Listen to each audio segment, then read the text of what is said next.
Good afternoon, ladies and gentlemen. Welcome to the COP30 side event on global policies and leadership for creating a premium market in carbon-reduced steel.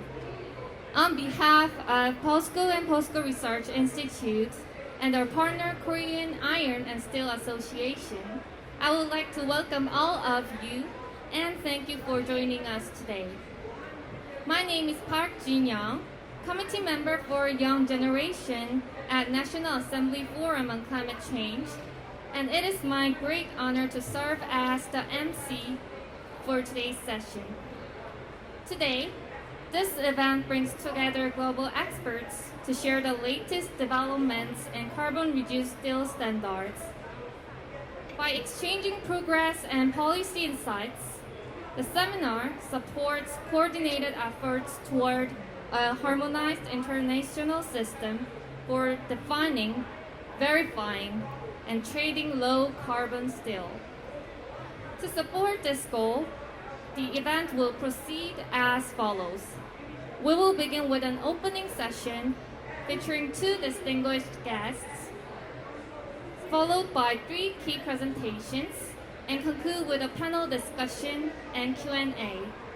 Now, allow me to introduce our distinguished guest who will deliver the welcome remark. Dr. Min-ho Lee is the head of ESG Research Institute at Yulchon LLC and the chairman of the ESG Committee of POSCO. He has been serving in various positions including the Deputy Ministry of Environmental Policy, spokesman, and Deputy Secretary to the President on Environment and Climate Issues. Please welcome Dr. Lee to give his welcome speech. Thank you very much. Good afternoon, everybody. Climate Ambassador of Korea, Jung Gi-yong, distinguished speakers, panelists, and all our valued guests. It's truly an honor to speak before you today. My name is Min-ho Lee. I am an outside board member of POSCO and now a member of the Presidential Commission on Carbon Neutrality and Green Growth of the Republic of Korea. It's my great pleasure to welcome you to today's seminar on global policies and leadership for creating a premium market in carbon-reduced steel.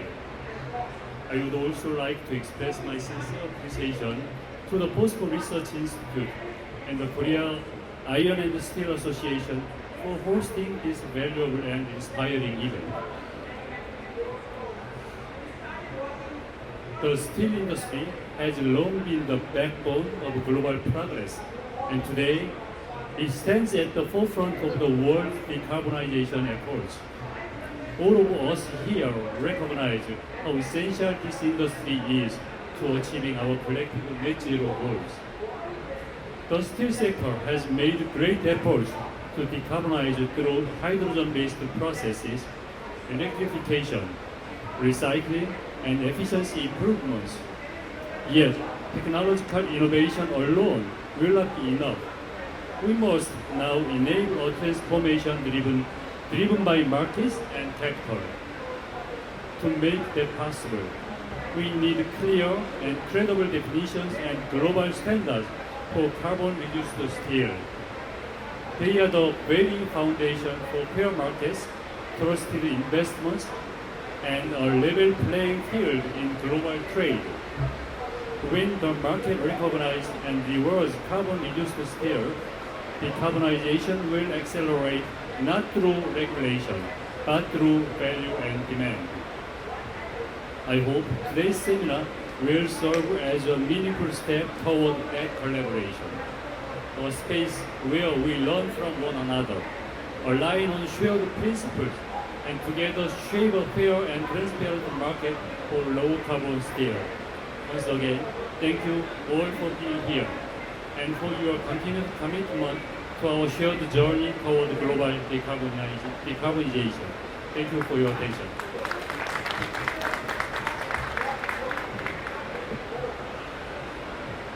Thank you, Dr. Lee, for your wonderful message. It is my pleasure to introduce the distinguished guest who will deliver the congratulatory remarks.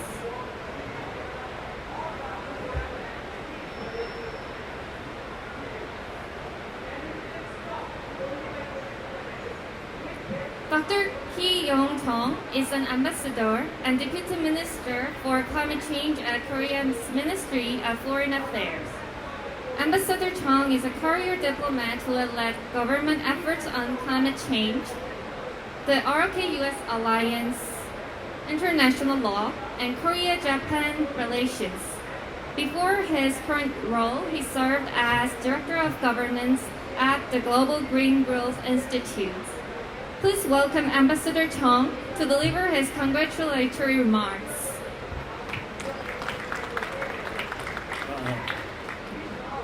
Well, thank you very much for that kind introduction. So, distinguished participants and ladies and gentlemen, good afternoon. It is a great pleasure to be here with you in Belém, Brazil, a place so distant yet profoundly meaningful as the world gathers for COP30. I would like to extend my sincere appreciation to Korea Iron and Steel Association and POSCO, especially POSCO Research Institute, for graciously organizing today's seminar, which highlights the importance of international cooperation in fostering a fair and transparent market for carbon-reduced steel. Addressing the climate crisis cannot be accomplished by governments alone. Enduring progress requires the concerted efforts among governments, industry, and markets. The steel sector is central to this transformation. Decarbonization in steel demands not only technological innovation, but also enabling policies, strategic investments, and robust international partnerships that can turn innovation into real impact. Global discussions are underway to define and verify carbon-reduced steel. What matters most is building a transparent and trusted framework that enables mutual recognition and fair competition across diverse contexts. We must now move toward a carbon-driven transition where low-carbon products are properly valued and rewarded. When markets and capital recognize decarbonization as value, industry can achieve both competitiveness and sustainability. I hope today's seminar will strengthen our cooperation and accelerate the creation of a fair and transparent market for low-carbon steel. The Korean government will continue to work closely with the global community to build a sustainable and inclusive low-carbon industrial ecosystem. Thank you very much.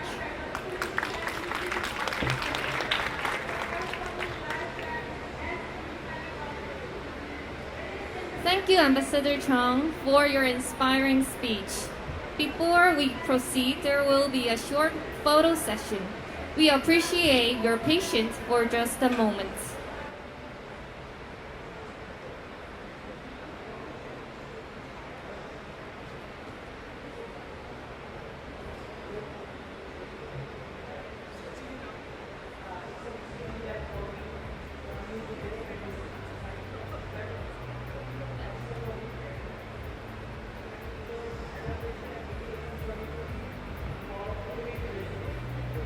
Coisinha.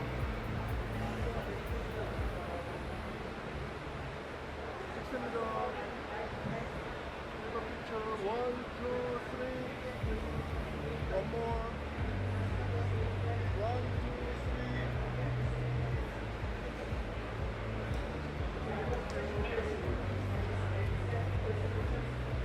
three.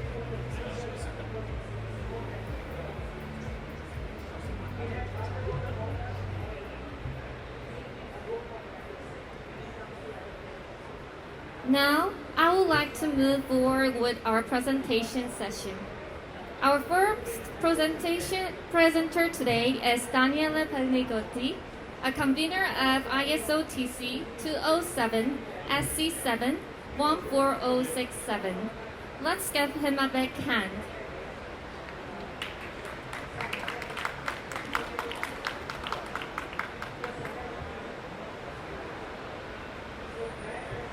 Thank you everybody.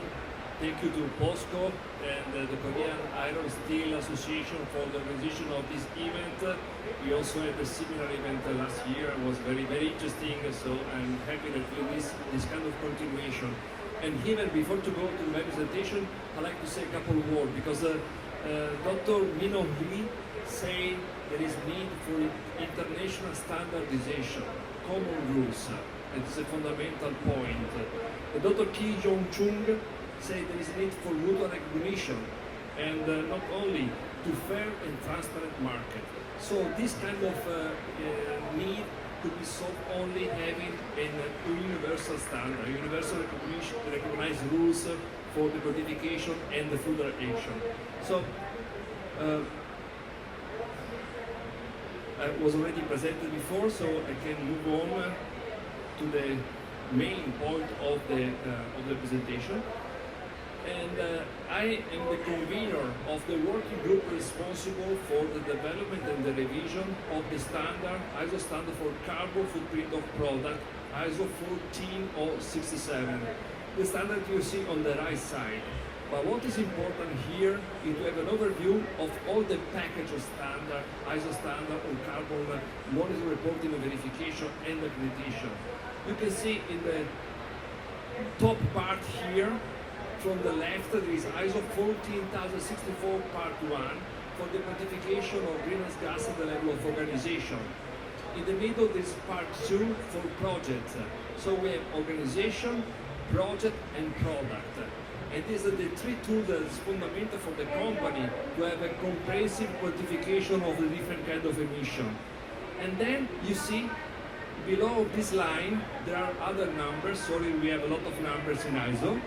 But the first one is here is for the verification and validation, how the verifier should verify the data, the quantification of greenhouse gas emission.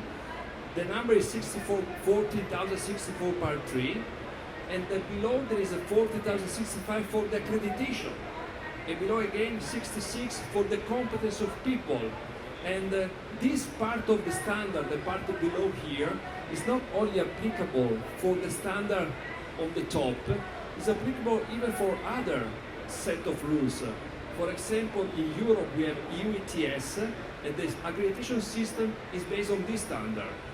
We know ICAO Corsia for the aviation sector, and it's all based on this part of standard. So this is exactly the idea of what we need to have an effective system at international level to quantify, to verify, and to recognize the level of emission. So we decided to revise the standard, and the decision was taken 1 year ago for a simple reason. Because the standard that was already, the actual standard, the one that are on place in this moment, 67 for the 14,067, sorry if I do always the short number, 67, and 14,064 Part 1 for organization, are very, very common, but not completely consistent. So we say we need to do some revision in order to increase the consistency, to have exactly the same set of rules. And this was the rationale behind of the decision for the revision. Because we need to move from the perspective of the standardization body to the perspective of the company. The company needs to use a simple document, clear document, a compatible document. So this was the main reason, and then the process of revision started in London, October 2024, where we agreed on which was accepted to be the main point for the revision, the key points, where we need to work more, because obviously when you revise the standard, you also need to think to see in the direction of devolution. For example, chain of custody, all of you know the chain of custody is a crucial point. And then how to manage electricity, biogenic emission. So this kind of very important topics was agreed here in London when we established a kind of roadmap for the revision. And then we move in March 2025 in Paris, and in Paris we have done a step forward in the direction to start to build up a common document. And the main output was the creation of the common index, exactly the same index some common part for some specific topic, mass balance, electricity, the key topic. So, and this is very important because even the common index seems to be a very simple approach. But think for a moment of ISO 14001 environmental management system and ISO 9001 for the quality management system. At some point of time, with the H level structure, was decided to have a common index and common part of the text. And this was an incredible improvement for the company, to have always more compatibility with two different standards. So this was our idea and our decision. And then there was a fundamental change in the game, change of the rules of the game. Because in August, ISO and Greenhouse Gas Protocol decided to merge together, to work together in order to develop a specific common standard for organization and for product. You know, Greenhouse Gas Protocol is very famous standard for organization. We have ISO 40064 Part 1, and there was always the risk that the company may be a little bit confused on the different, the double requirement. So this idea was very well accepted. The idea to avoid redundancy, replication, and to have only a specific document as a reference for the quantification. Always, the life is complicated, it's not always easy. And the second step was to decide how to organize the activity. And there was identified three different modes of approach. I skip the one on the middle because I want to focus more on the organizational side and the product side. In the organizational side was decided the mode 1 to give the leadership of the process to Greenhouse Gas Protocol. So Greenhouse Gas Protocol is using their own rules, their own methodology, their own governance, and ISO is invited to be part of this process, managed by GHGP.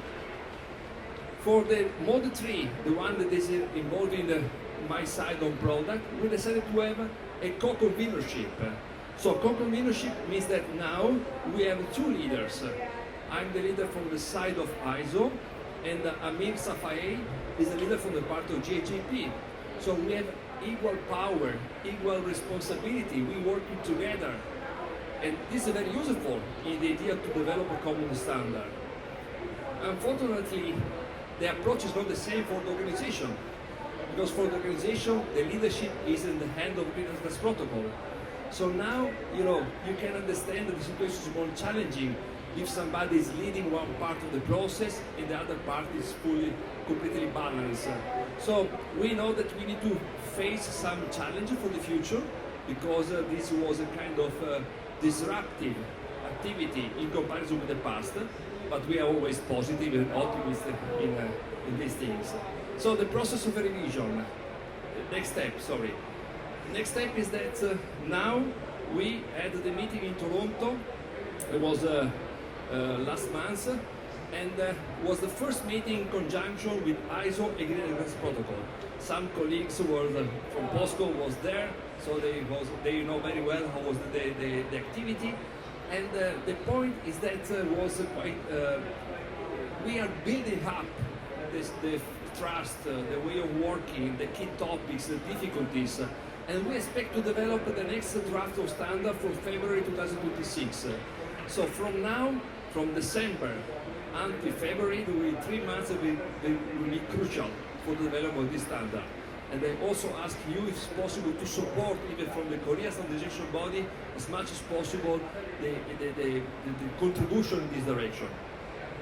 So, this is quite challenging activity, but I'm positive, and I hope that we will be able to develop a common standard will be very useful for the company. Thank you.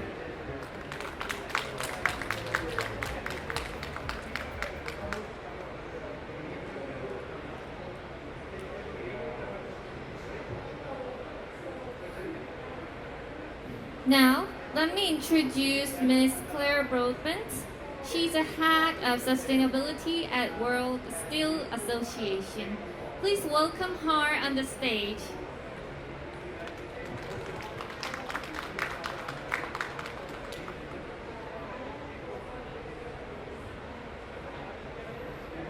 Hello and good afternoon everyone. It's a pleasure to be here. My name is Claire Broadbent. I'm head of sustainability for the World Steel Association. We're an association of steel companies from all around the world, including many of our members who are here today from Korea.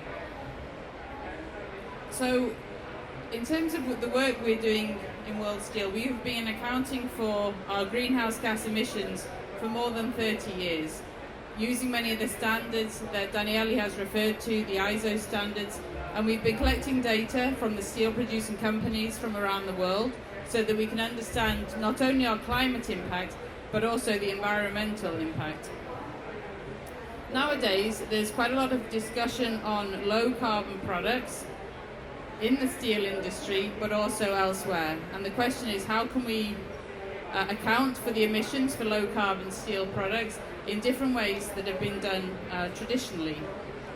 And there are lots of new methodologies that are appearing, new ISO standards, new standards elsewhere that are being developed to help people quantify emissions in a different way than has been done traditionally. Now, a lot of these new methods that we're referring to are based on chain of custody methodologies. You might hear the term chain of custody, mass balance, book and claim, and these words are being used quite sort of in different ways, depending on who the stakeholders are.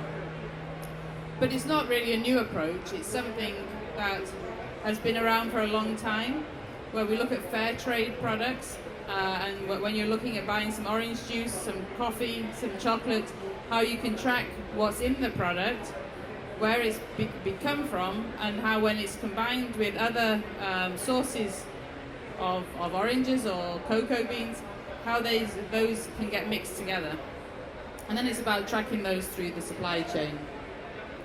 So we have within World Steel a task group or a working group on greenhouse gas chain of custody. And it's just to give you an update on why this is relevant for the steel industry. So I'm not going to give you a lecture really on what chain of custody is, but there is an ISO standard you can go and read, which is listed here at the bottom, which goes into the detail of each of the different types of chain of custody approaches. The actual concept of chain of custody is by being able to trace an attribute throughout the supply chain of a final product. And the 5 different approaches that are identified in the ISO standards are listed at the bottom. On the left you have the ones where you have actual physical connection. You can trace very much from the very beginning all the way through to the product at the end. The further you go to the right here, then you're losing that connection and that traceability of the product, but there's still ways in which you can actually calculate the emissions or the actual environmental attribute that has been assigned in your product. So for the steel sector, like I said, it's not something that's new for these types of approaches, but why are we interested in this for steel? There is an increasing demand for low carbon materials, and this is particularly in the case of the steel industry, where customers want to buy low carbon steel, often referred to as green steel. And with current technology and current practices today, it's quite difficult to be able to meet the demand with the technologies that we have available. If you have high scrap input or low carbon energy inputs, then your actual carbon footprint of your products can be quite low. And the new technologies that are being developed to help the whole industry decarbonize, they're still under development. There are some which are in commercial use today, but it's taking time. And so people want to have a way today that they can account for what they are doing, the emission reductions that they are making, before they can convert a steel production plant really into a low carbon facility. So the way that has been done over the past few years within the steel sector has been about allocating greenhouse gas emission reductions to specific products from one site. And this is something which is an important lever for financing further decarbonisation. So it's about selling that environmental quality, the low carbon emissions sort of quality of a product to enable us to have some additional finance to aid in the decarbonisation. So here's some examples of the low carbon or the low emission or the green steel products that's available. It's by no means all of them, but when you look at these labels, you have no idea whether you can compare the carbon footprint of one of these products with another. Have they used the same methodology? Have they followed the same ISO standard? Or is it something completely different? And we're not making any judgment about any of these which are here, but it's just to show that there is a variety of ways in which steel products are being sold. And the question for us is, we need to help the customer, the consumer, to understand, is there a commonality between these different approaches or not? So if you're wanting to understand and calculate the carbon footprint of a product, you can do it what would be seen as a traditional approach, and the ISO standards that we've heard the numbers from earlier on. You can do a carbon footprint, you can do a life cycle assessment, you can create an environmental product declaration. And they're really about calculating the impact of making your steel products over the course of a year, and then being able to define per ton of product what those emissions were. And this can be done at any product level that you're making. But nowadays we see many different other approaches. So there's approaches which is about, if you've made some emission reductions, you're accumulating those emission reductions and then selling those reductions alongside the actual carbon footprint of the product. Alternatively, there is another new ISO standard that's under development, which is about how you use life cycle assessment and the concept of chain of custody and track those low carbon inputs into the steel production process and how they track from the beginning all the way through to the product, taking with it the environmental characteristics.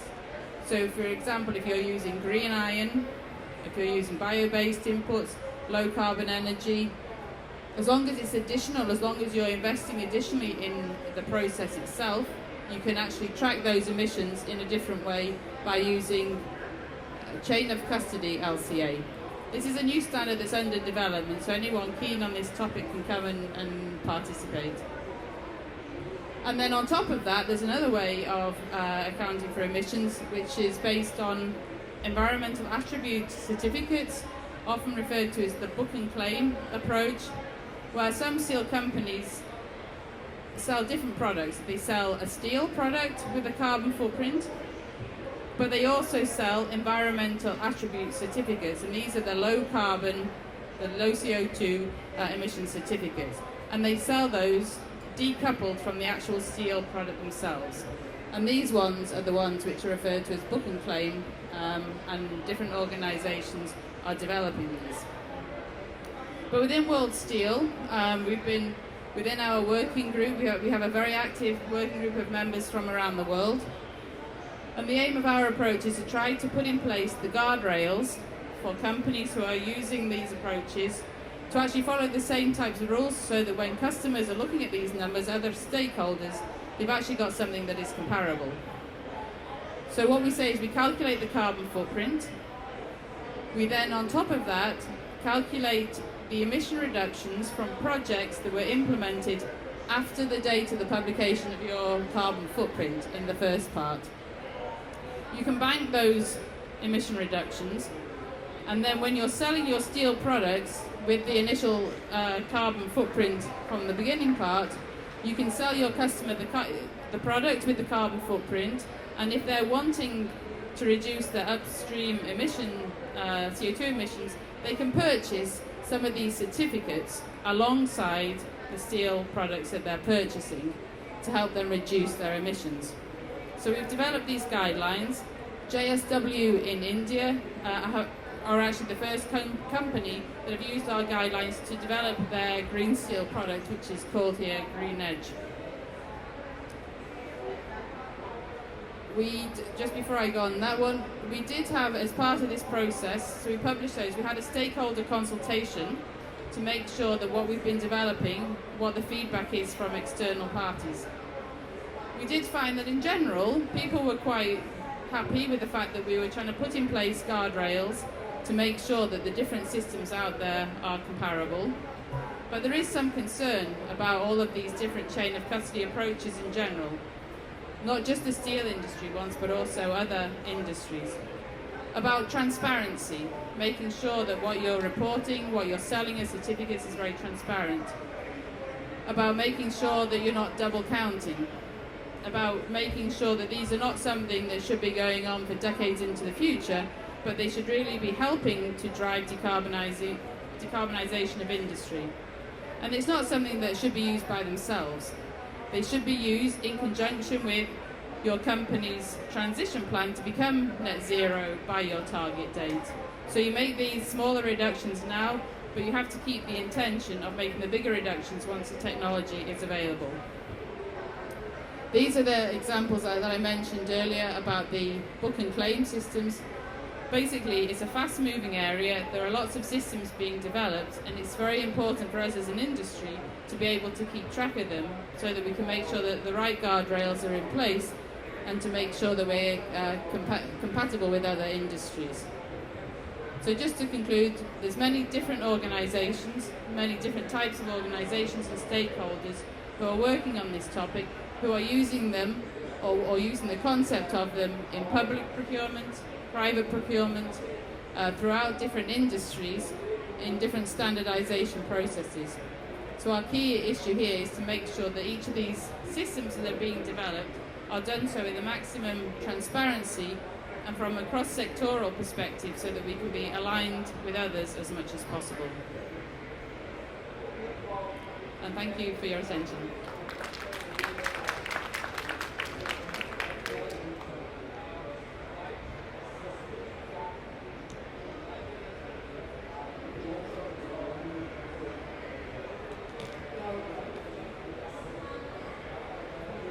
Thank you.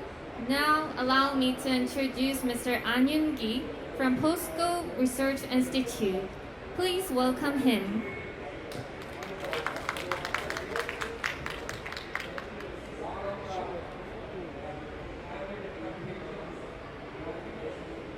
Hello, my name is An Yoon-gi. I'm working for the POSCO Research Institute. My presentation title is Building a Market for Carbon-Reduced Steel. I'd like to say the key principle and the enabling policy.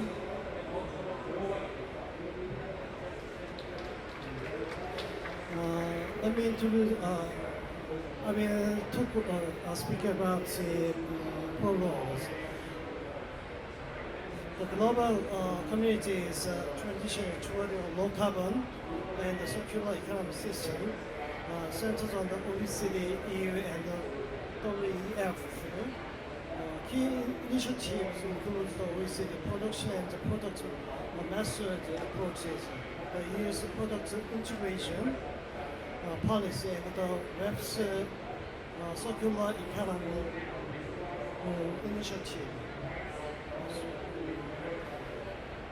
Second prologue is recently the EU has emphasized its Green Deal, focusing on both carbon neutrality and the circular economy, thereby embedding the decarbonization initiative within the economic system. Future Green Deal growth strategies can be summarized as the strengths dominance in the global climate fiscal market under the mutual recognition agreements for decarbonizing circular resource products.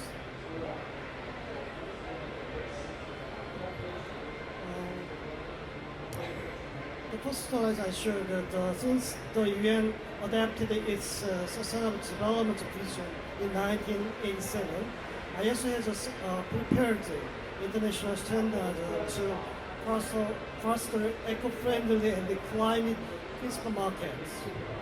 Recently, efforts have centered on the ISO Technical Committee TC27 and TC308 to establish international standards for creating climate fiscal market.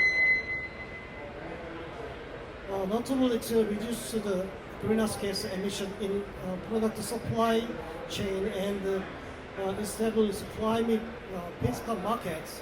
The chain of custody concept has been actively introduced. IS has also collaborated with the WSSD GHG protocol to prepare international standard.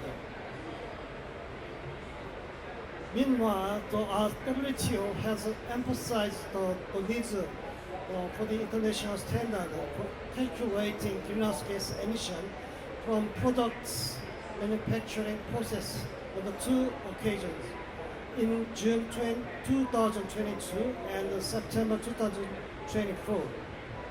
This is to facilitate the smooth trade and product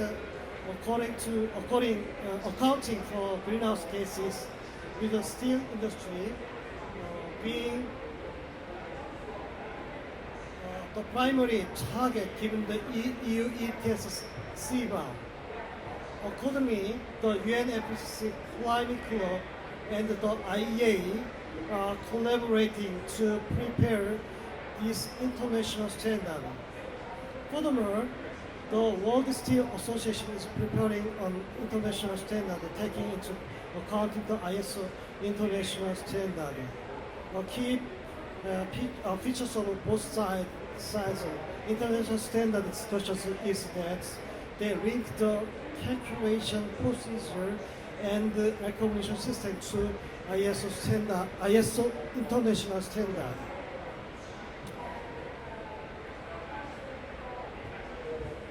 Maybe skip the slide.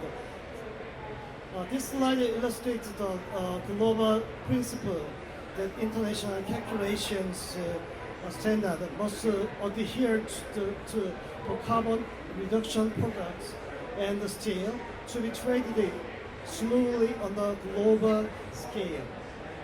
These include the UN Sustainable Development Goals, the progress principle of the UN Paris Agreement, ISO's continual improvement and beyond compliance, the OECD's polluter to pay principle, the UNFCCC additionality principle, and the UN Paris Agreement principle prohibiting double accounting. Furthermore, to ensure transparency that the products are manufactured in accordance with the international standard, compliance with the conformance assessment procedure based on ISO international standard must be demonstrated. This is essential to enable international trade of products under the mutual recognition agreements. The following illustrates the structure of the production and selling low-carbon steel to customers, such as automotive manufacturers, adhering to the global principle highlighted on the previous slide, along the steel industry definitions of low-carbon steel. The key points here are that the global principles are calculated in accordance with the ISO international standard. The chain of custody method is applied to enhance the traceability of greenhouse gases flow within the supply chain, and the carbon reduced steel is produced by allocating and distributing the greenhouse gas reduction quantity achieved under the best available technology principle, while it's adhering to the prohibition of the double accounting.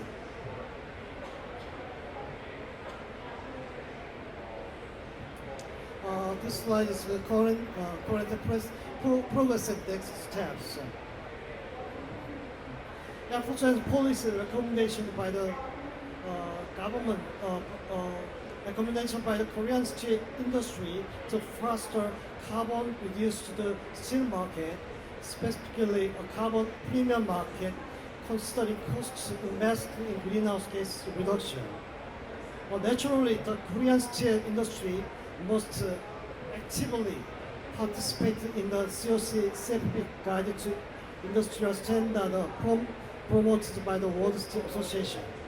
It should also contribute to establish of international standard by submitting timely opinion to discussion on the ISO 14067 and the JHG protocol under the ISTC 27 technical committee.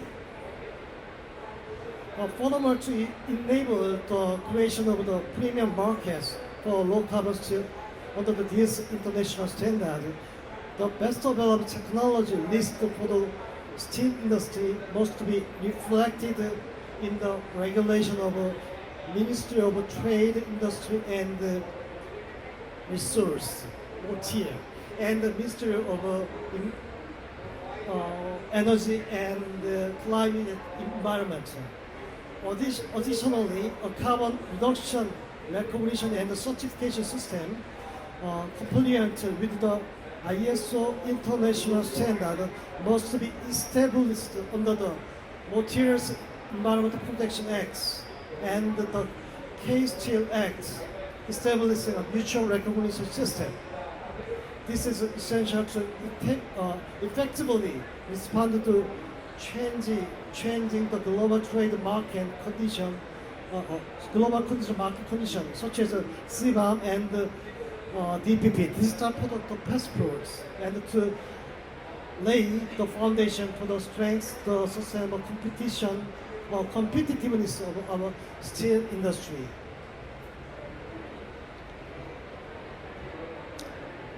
This slide is key. This slide has outlined the basic framework, measures, activities, and required foundations of conditions for the establishment of global premium markets for low carbon steel by earlier 2025, as presented by the IEA. And Appendix 3 states that the EU ETS, aviation, and shipbuilding sectors are already proceeding with the mutual recognition agreement in accordance with the International Accreditation Forum, IAF, which is based on the ISO international standard. An interesting fact is that the European Commission announced it would finalize the conformity assessment system, including product certification for the ETS-based CBAM by October 24th, but has yet to finalize the delegated legislation. It is questionable whether CBAM can indeed be implemented from the next year. However, it is a fact that the EU ETS established ISO 14065. This international is a conformity assessment system as an EU Commission regulation in 2008, and it is implemented mutual recognition agreement among the EU member states.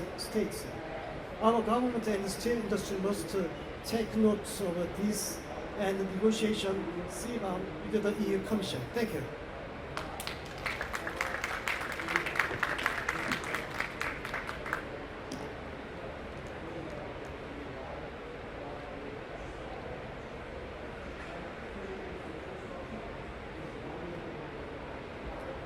Now we have come to our last session, panel discussion and Q&A.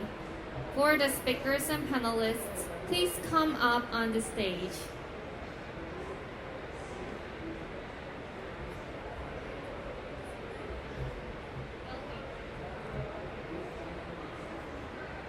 The session will be led by our moderator, Ms. Asa Ekdal from World Steel Association.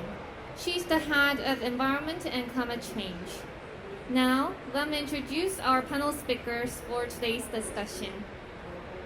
First, Mr. Kang Sung-woo, Senior Managing Director at the Korean Iron and Steel Association. Next to Mr. Kang, we have Mr. Choi Yo-han from the Korean National Cleaner Production Center.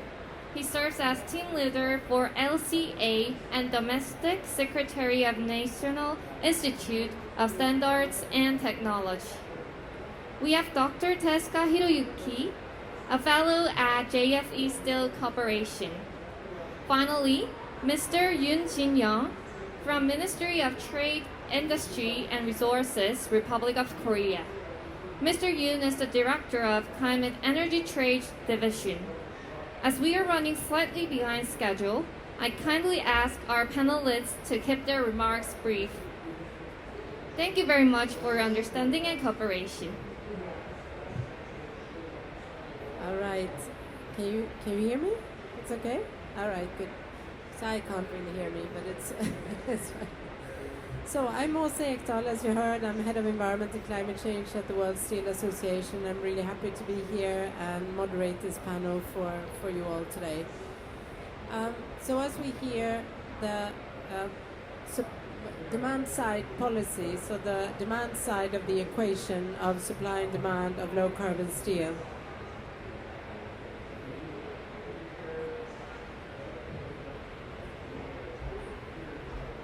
All right. Okay. Is it better? Okay. Excellent. All right. So let me start again. So the up till now, policy developments are really focused on the supply side when it comes to the steel decarbonization.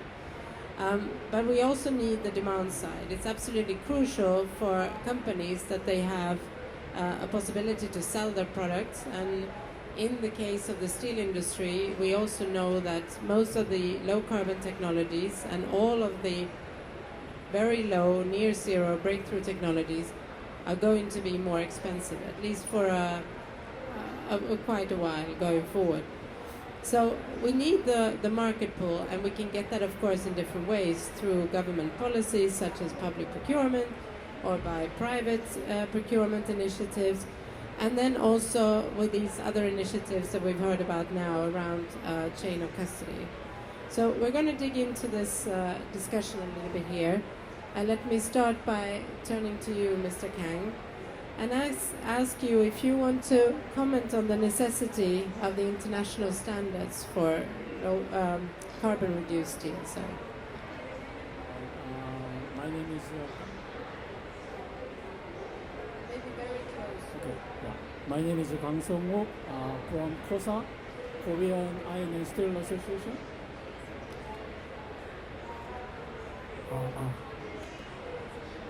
Okay, yeah.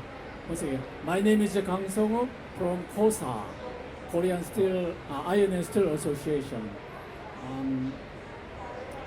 First of all, I'd like to thank the three speakers for their insightful presentation. As you know,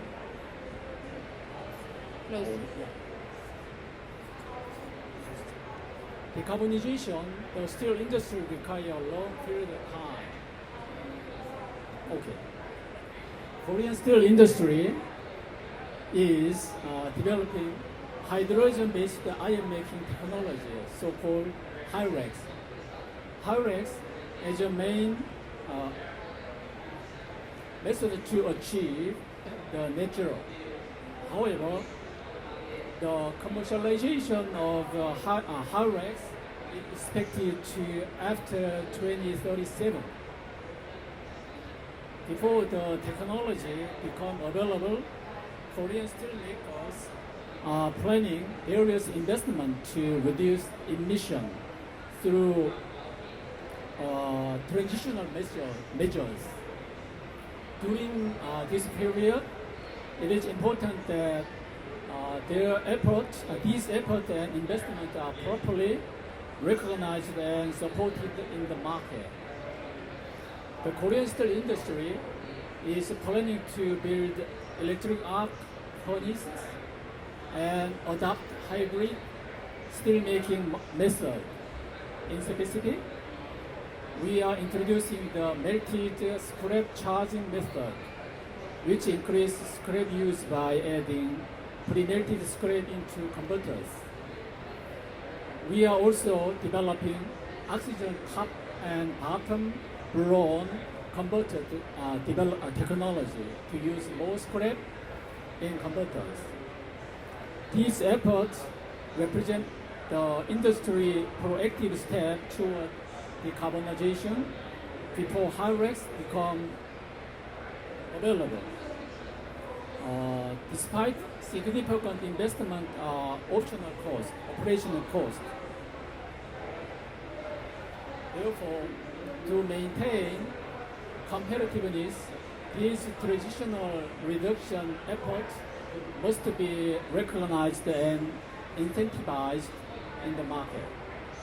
To make this possible, we need market demand for carbon-reduced steel.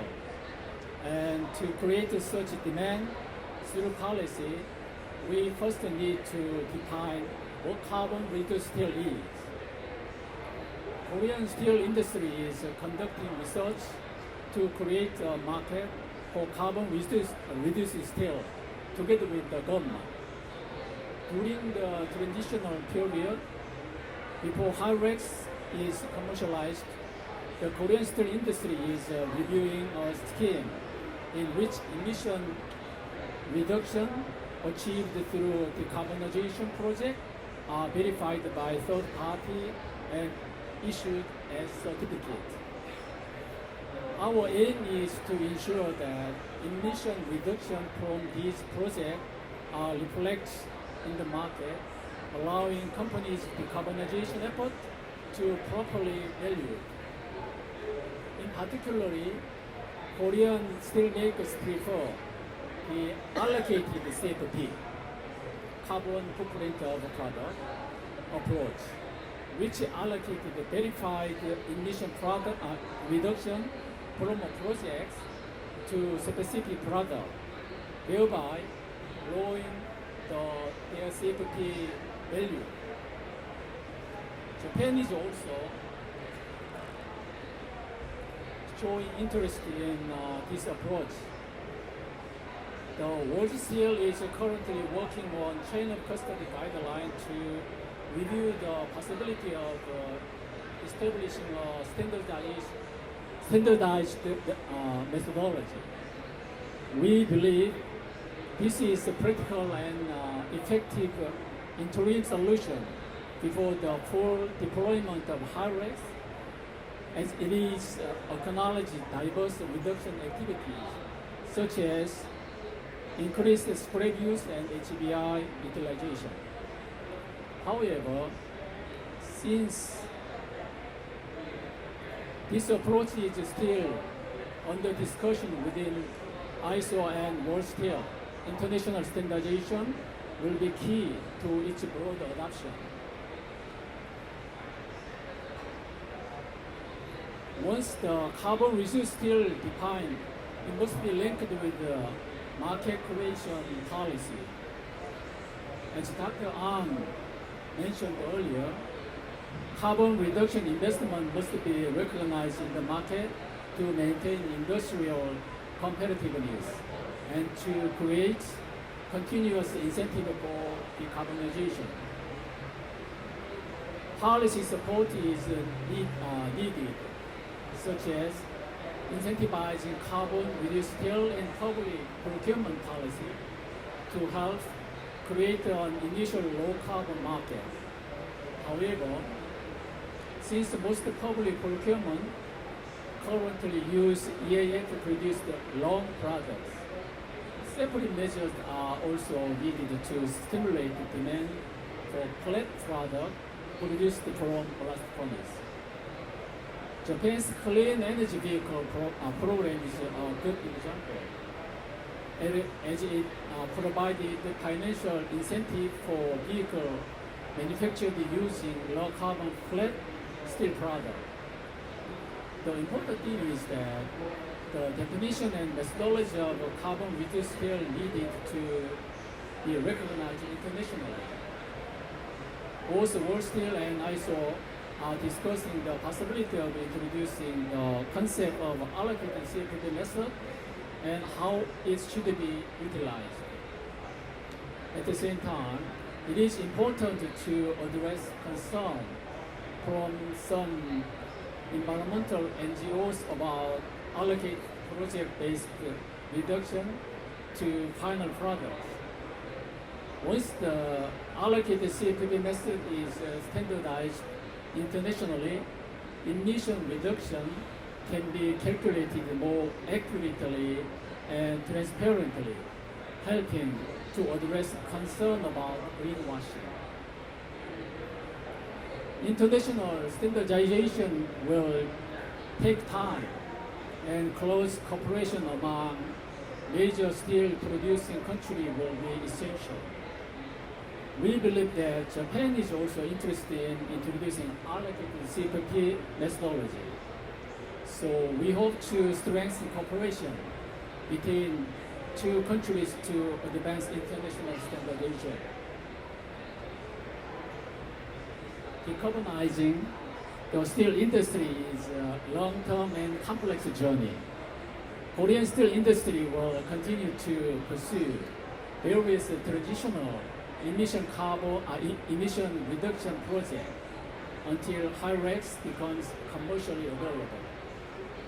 However, for these efforts to be sustainable, they must be fairly recognized and rewarded through appropriate frameworks and international consensus. We believe allocated CFP approach discussed today could play a practical and supportive role in enabling a realistic transition for steel industry. We hope today's site event will serve as a meaningful starting point for further discussion and on steel decarbonization. Thank you for your attention. Thank you very much for those remarks, Mr. Kang. I think they highlight very well why we need international harmonization of standards. So let me turn to you, Dr. Choi.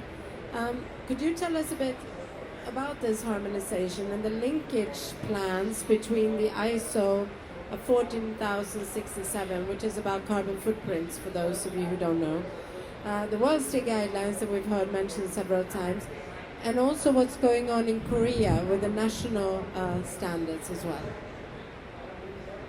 Thank you. Close. Okay. Is it loud and clear? Thank you. Okay. First of all, thank you, Dr. Han, invited me to be here. I'm so honored. And actually, I'm an exporter.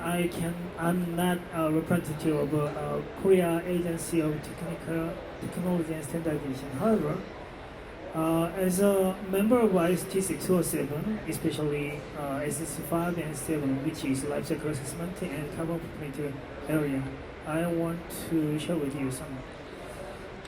First of all, I'm so agree with Dr. An's proposal, because each country, each industry area, each company has its own label or program to promote their own product, especially in steel product area. But it is totally different from each other, so we cannot compare with each other which one is better than the other. But nowadays, as you see from the Dr. An's slides, we have ISO standard, which is globally acknowledged, and this is global standard. As we know, there is some missing point, but we can add some the detailed standard, and we could make it more perfect.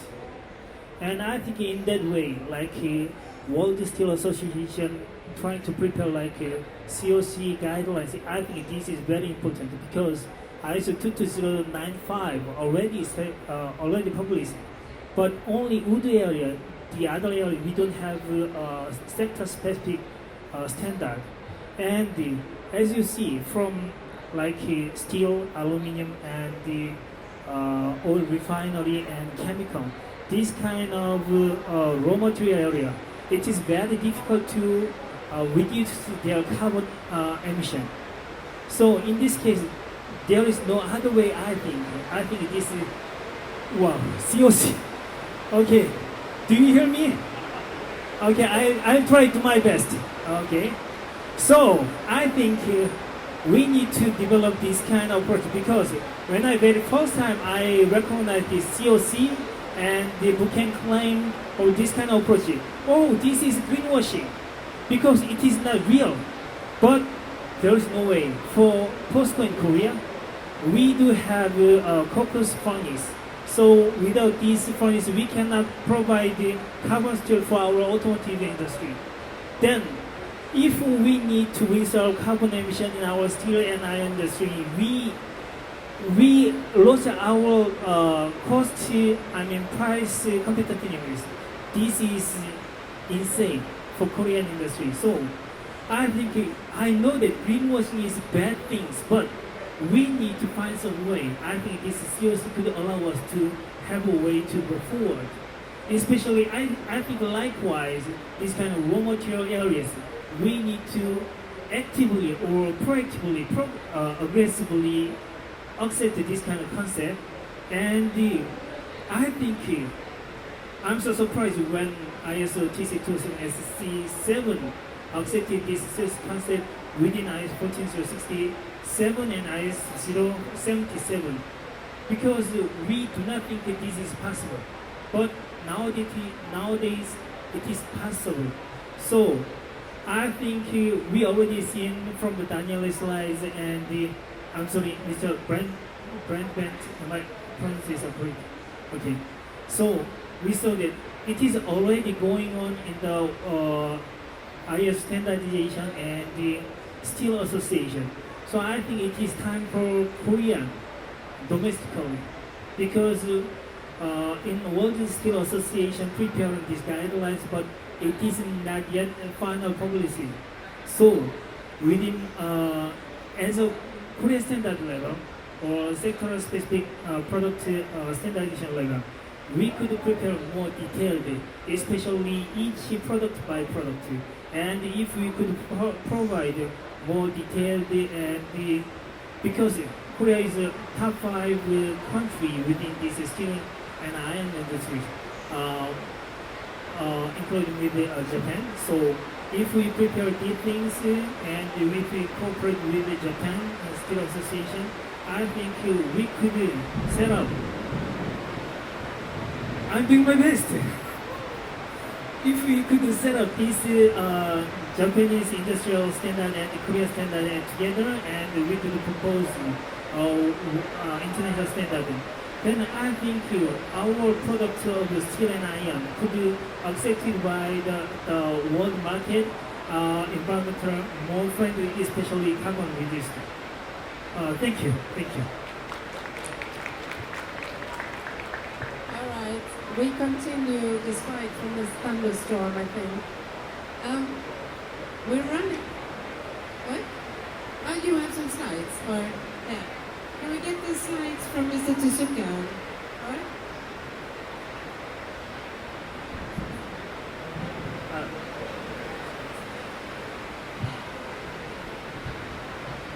All right, so I'm handing over to you, but just first a little reminder that we're running a little bit late and we would like to open up for questions. So if you could keep your remarks brief, that would be great. And close to the microphone.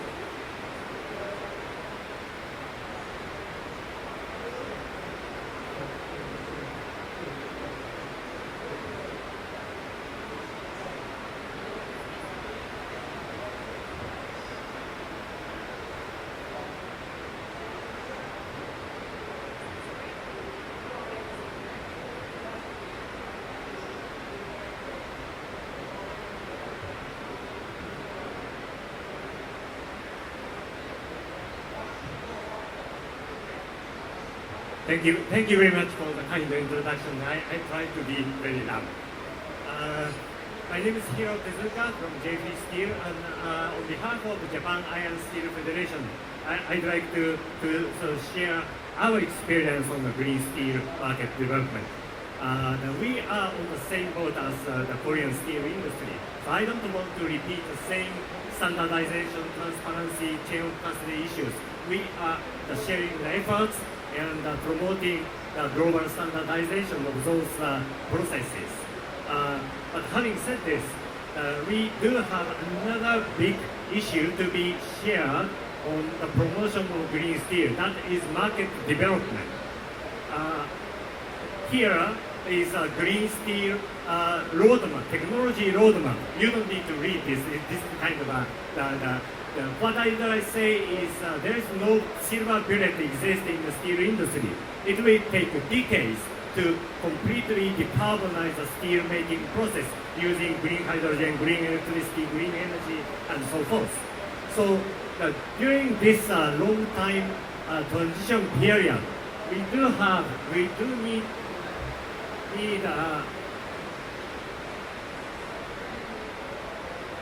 business case, business model to recover the invested the resources to the decarbonization process.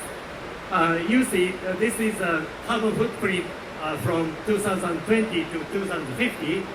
We like to achieve the carbon neutrality by 2050, but it's a very gradual process during the transition period.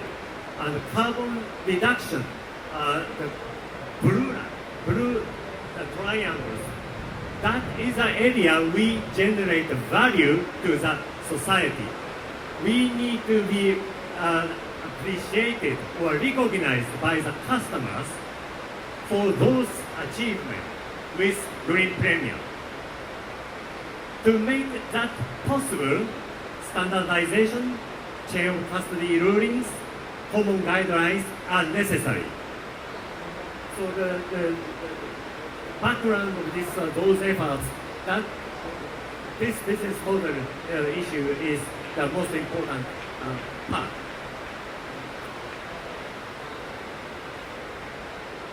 Knowing this, we convinced the government of Japan, Ministry of Trade and Business and Economy, and set up the working group last year together with our steel customers like automobile or machinery, sitting together and how we are going to achieve this business case issue. Here is the final report issued February this year by the government of Japan.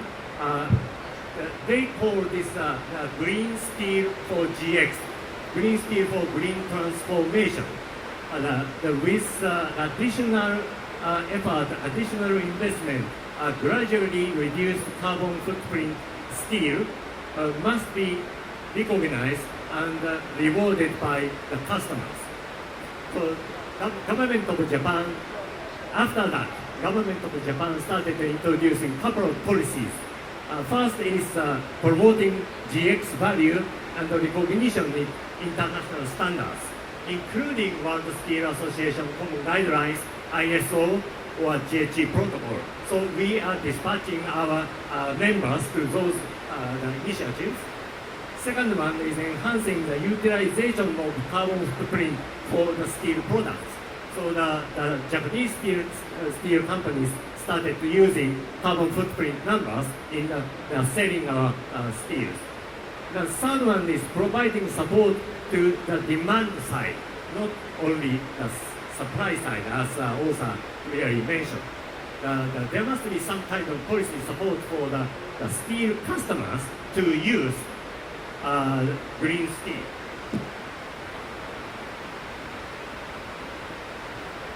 It will take some time, but we have already have two policy measures.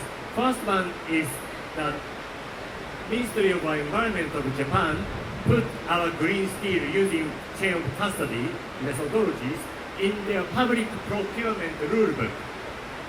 So the public side procurement effort, they need to consider to use the green GX steel or green steel using chain of custody as much as possible. The second one is Ministry of Trade, Industry and Economy put the additional clean energy vehicle subsidy to the customers, automotive customers. If the customer buys the car, clean energy vehicle with using green steel, they are getting more subsidy in procuring the cars. In that sense, the government tried to convince the public, the car demand to promote green steel. But still, those are just only two cases. We do need to have more policy support because there is no, there is no natural development of green steel with paying higher premium on the steel. So I think this must be shared not only in Japan but Korea and other global steel market, so that the steel industry to keep investing on the green transformation efforts. Thank you. Thank you very much, Mr. Tsusuke, for those interesting comments from the discussions in Japan. Look, we have only 5 minutes left for the panel. I'm sorry, it's always like that when you're last and everyone has a lot to say. But I'm very happy to give you the word, Mr. Jun, and hear a little bit about the international discussions in the Climate Club and between different countries on the concept of carbon-reduced steel. Yeah, thank you. I remember that human being cannot be in the natural. The sound of human being dwarfed by the sound of raindrops. Oh, it's terrible. Okay. Yeah, the sound of raindrops dwarfs the sound of human beings. So we have to be humble to the nature. So that's why we are here to reduce the carbon emissions. So, and first I want to skip my thanks to all the organizers. I also prepared 5 points, but I reduced to 3 points, right? Okay, first I would like to just briefly touch on why the steel session is very important to reduce the global GHGs. And second, as you mentioned, the international stage to the how we can decarbonize in the industrial sector, especially in the carbon in the steel session, in the climate clubs. And lastly, the Korean policy to reduce the carbon emissions in steel sector. And as you already know about from the IPCC, the sixth assessment report, the industry sectors consist of the quarter of the global GHG, exactly 24%. And the World Steel Association reported that the steel sector is only comprised of 7%. We have to reduce in the GHG in the steel section. Without the reduction in the steel section, we cannot get the Paris Agreement's goal of the 1.5 Celsius degradation. So we have to reduce in the steel section. But the question is how. So according to this today's event, it must be down to the 2 points. First, we have to set some standard of what is the green steel, and second, we have to create the green steel market, how we can create green market. So in this section, the climate club is now very hard work to make some very good greenhouse or green steel market because the private sector cannot make a green steel market. So government has to the role of the government policy, because as the panel discussed, the government the public procurement is very important to create the new market. So the government has to do. So today at this time, the climate club present the global pledge to make the green steel market the demand and supply side. So it's very important. And lastly, I want to close my remarks by how the Korean government is working to make our steel section industries. Recently, the Korean government announced the steel industry advancement policy. In this plan, we also emphasize the importance role of the definition of what is the green steel and how we can create the green steel market. So it is our 2 points. And lastly, we also have to focus on how we can make the green steel using R&D. So we use technologies using changing our blast furnace to the electric furnace and changing the material and something like that. So that is our goal. And in the long-term plan, we have to change our coal to the hydrogen to make a real increase there. So, but it is a long-term, so we have to make some mid-term goal of how we can make, as today said about the definition and creation of the green steel market. Thank you. Thank you very much. And I know that there are questions in the audience, but I'm going to have to ask you to approach our panelists after because there's no time. Instead, I would like to, well, first of all, join me in thanking our distinguished panelists, please. And then I would like to invite Mr. Park to give some concluding remarks. I'm going to give you a very short closing remarks. As you know, big rain and also time, we don't have time. So, first of all, thank you for all speakers and moderator and panelists and all audience in here. Thanks so much.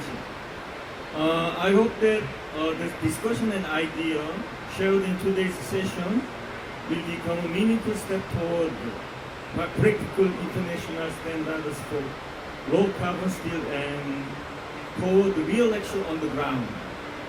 I look forward to continuing this important journey together. Thank you so much.